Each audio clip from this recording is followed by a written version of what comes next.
5, 16, 19, 21, 30, 3 and 10. Check results. You remember? Hi guys, welcome back to the podcast. It's bloody brilliant. This doesn't sound good, so I'm just gonna stop. I was meant to be my 3, 2, 1 David Beckham impression, me and Victoria, um, because I watched the David Beckham documentary, and when I saw the trailer, spotted their Doctor Whale, all that good stuff. When I saw the trailer, I was like, this is good. I'm getting good feels, and I'm trying to be honest right now. I never deeped this. I think I've convinced myself I've actually seen David Beckham play way more than I have, if I have ever seen him play. Like, when I actually deep it, I only really remember David Beckham playing maybe a little bit in the MLS, maybe, and at PSG, where he played like 10 games and then retired. Um, but like, because he's such as like, he's this cultural phenomenon, he's like huge, he's like just massive, right? I and you just see so many clips. Like David Beckham's one of those people where if you tried or not, you've seen so many of his goals, you've seen so many of his highlights, right? That I convinced myself that actually was watching him at United when I was like 4. When I wasn't, I didn't even really like football when I was 4. I just didn't like it when I was 4. And I wasn't a United fan, even if I did. I don't know anyone. No one in my family likes football, so football was never on like that. And I watched this and I just realized so much like, and I'm not like a United fan, but like I still, it was enjoyable. But when I saw the trailer and there was like a 4-part documentary, I was kind of thinking, 4 parts each an hour, like a 4-hour thing on David Beckham. Like we're gonna have some low points, but to be fair, I think for the most part, kept a good pace. It was fairly interesting all the way through. I think if you like Beckham, um, and you don't know that much about him, or you do, it's good all the way through. If you just love Beckham, if you're a United fan, you love Beckham, you might lose a bit of interest if once he leaves United and the stuff that goes on abroad, or like the stuff around his relationship or like things like that. Like there's long stretches where it's like we're banking on you liking Beckham and not like loving just football or loving just United, because there's parts that like aren't even about football, for long stretches it felt like. But it was good. It was good. One thing I want to say though is I know you can't go wrong if you can't think of a title for a documentary just to go for the person's last name. It's never going to be bad. It was about David Beckham. Just call it Beckham, or David. Although that'd be weird. To call it David. But McGregor. If you just can't think of a name, like Mayweather, like something like that. And I'm not saying you should have called the documentary "Bend It Like Beckham" or something, even though that "Bend It Like Beckham" is the most iconic thing. Well, it's not the most, but it's like that one of those things that's really iconic about David Beckham. The whole thing like I want to bend it like Beckham because it's free kicks and his corners and shit. And then the film and stuff, and it kind of just became this whole like cult turns to huge thing, right?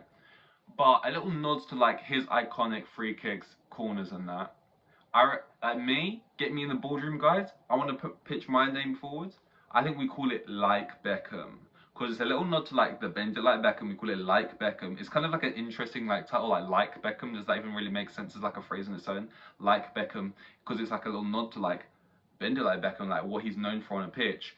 The fact that he's huge outside of football, transcended football into like celebrity culture and films and stuff, and what he did do in the pitch. But it's also like Beckham, like what is Beckham like? Like really, we're gonna find out who Beckham is like we're gonna find out, like Beckham there. It's got the two different avenues, and then the guy in the boardroom goes, we're gonna go for Beckham, and that's what's annoying. We're getting paid the big bucks to try and think of something outside the box, right? In this little advertising marketing room, right? Everyone's coming up with different ideas, and then the guy who gets the money, the not compensation, what's it called when you get money? Uh, I can't remember. The guy who gets the extra pay, right, for giving the right idea is the guy who literally sat there, right? We went to uni for this probably, coming up with names. The guy who sat there and just scribbled down his page, Beckham, because his name's Beckham. He got the cash. You know, that would that's what I genuinely think about when I see stuff like that. I think like Beckham's a good name. Someone tell me I'm wrong, or don't, just feed my ego. Um, I'm really getting bugged though, because what is the word? It's not conversation. When you work a job and you get money based on like things you sell, so like you might work a job and the job is minimum wage, but you get like 10p of every hat you sell or something. That is called Oh my god. It's not even important to anything that's going on. Pause. Sorry. Pause. Right? Um, no, I didn't see something out of pocket. Pause, because we're not talking about David Beckham right now. What the right is it called when? What is that called? Commission. Oh, god damn, that feels so good. Yes, commission. The commission you would have got off calling it literally just Beckham is crazy. Anyway, it was good. I think the first two episodes are really interesting. I think the second one is my favorite. The first one is like it's interesting because I didn't know much about it. It's like Beckham and his dad, and then like how he gets scouted and how like Ferguson's literally got his arm around him. And he's like a father figure to him, even though he's already got a dad, but he's like a father figure in a footballing sense. And then like how he was in around the dressing room at like 13, and he was just like really brought up, and I was all built around him and onto the pitch and what it was like, and his teammates speak about him, and it's like a really good introduction. But the second one, I love it. I love it, love it, love it. Because I love the low points. I love the points where it's like, this is just outrageous. This is just a different time.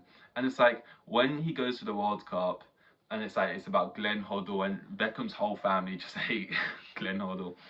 And like, he loved Glenn Hoddle growing up, and then he kind of turns into this like villain figure in his story. And like how they bring in Simeone. Wait, is it Simeone? Yeah, Simeone, right? Um, who got Beckham.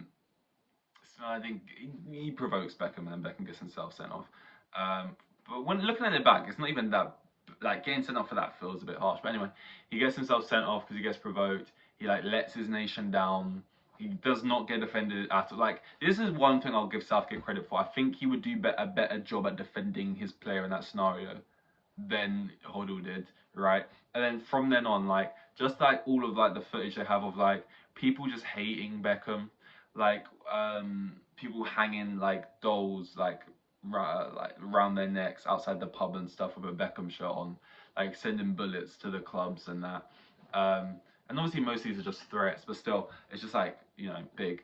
But even more so than like when he's on the bus and everyone's like, "Fuck you, Beckham, you cat, fuck you, you prick, you fucking prick, Beckham," and it's just like that just would not happen now in that way.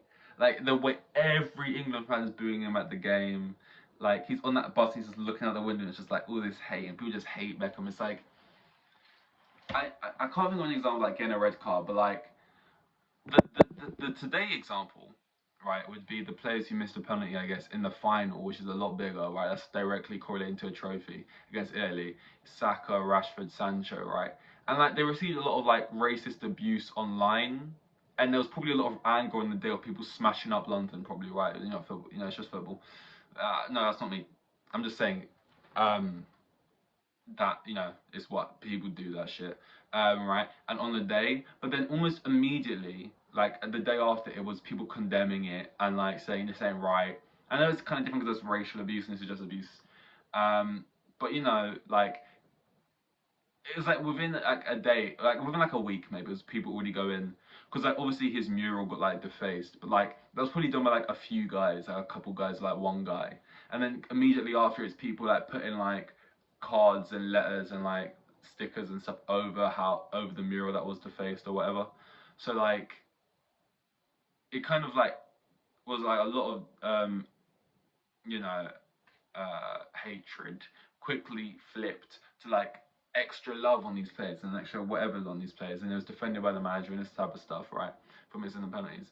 Whereas with like the Beckham thing, it was like every um every fan was like screaming. I can't imagine, right, if Jude Bellingham, right, got sent off in a big game for England at a World Cup, and then we went out.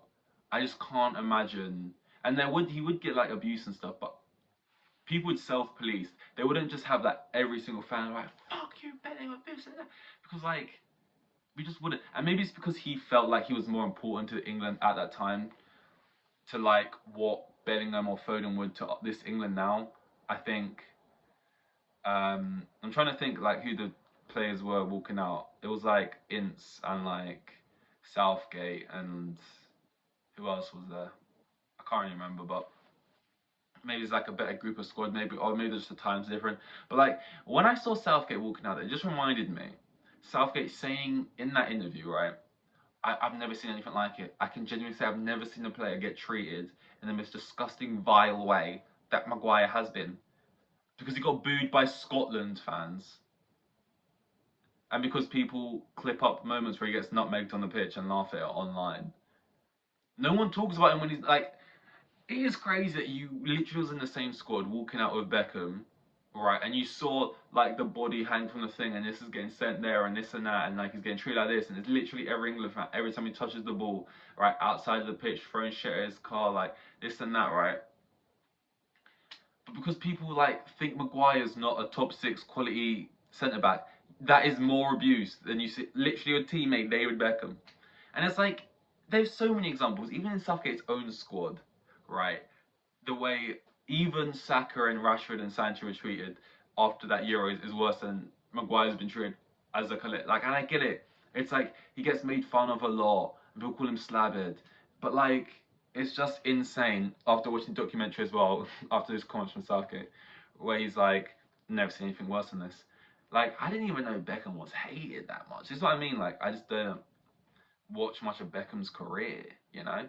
But it was good, you know. Then he goes to Spain, and then you see him out there, got the new language. It's just crazy. Like the guy played for Manchester United, played for Real Madrid, he plays for LA Galaxy, he plays for AC Milan, he plays for PSG. Like he played for the biggest team in Spain. He plays for the biggest team in England. Plays for the biggest team in America, I guess. I don't know who actually is. Probably was after Beckham, wasn't there? Biggest team in France. Not at the time though. There's another thing as well. It just shows that how like disconnected I feel from all this stuff. It felt like it was a long time ago.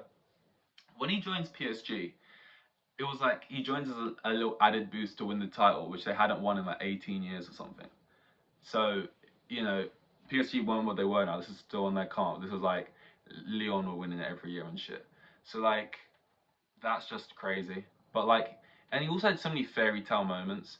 Like he obviously United stuff. He gets like he wins the treble and he's like the best player of the year or whatever in 1999. And he's like directly involved in both goals from corners. Um, and then in Spain, it's like on his final year when he's leaving, they win. They finally win the league in that final year after his like third or fourth season before he goes to America, and then you get that league.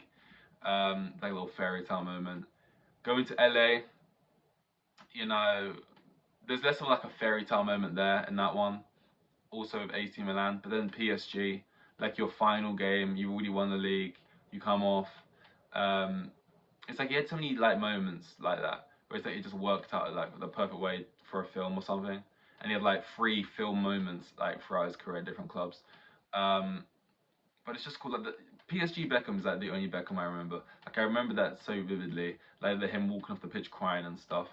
Um, but yeah, like even in that game when they were showing clips, like he was like I think they said Beckham retired at 38, and he was like playing in a PSG side, and he only played like 10 games here and there, right? But in a PSG side, I was about to win the league, and he was 38, and it's like you can see him defending, he's old and shit, but like still there's like a ball he plays from like basically in a centre back position up the pitch to the striker.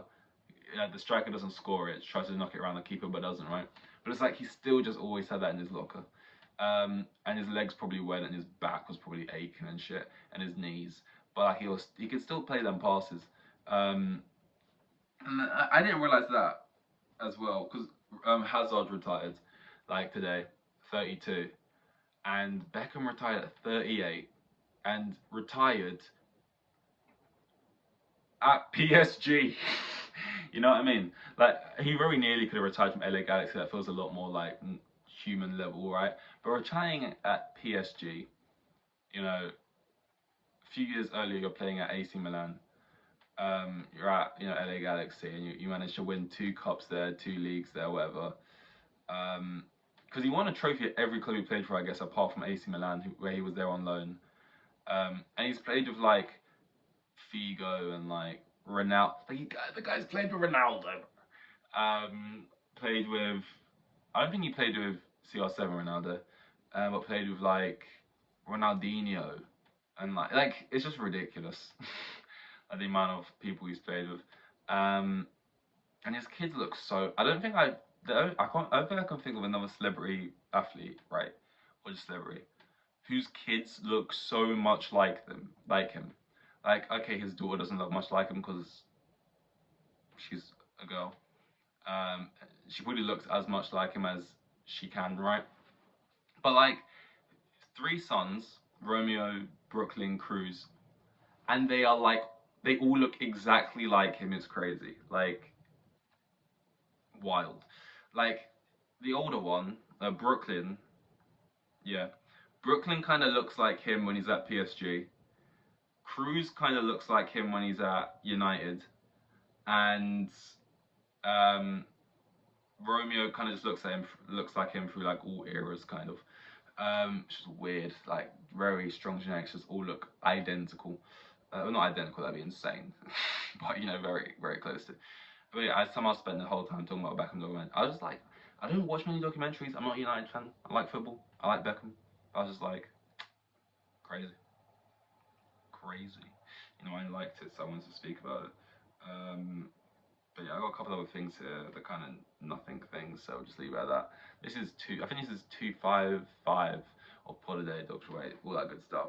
Thank you very much, and I'll see you guys in the next one. Year with the kids, and they had like 3 kids, and the geezer was probably on like maximum 20 bags a year. Like the most boring bloke you'll ever meet. He was like a hero.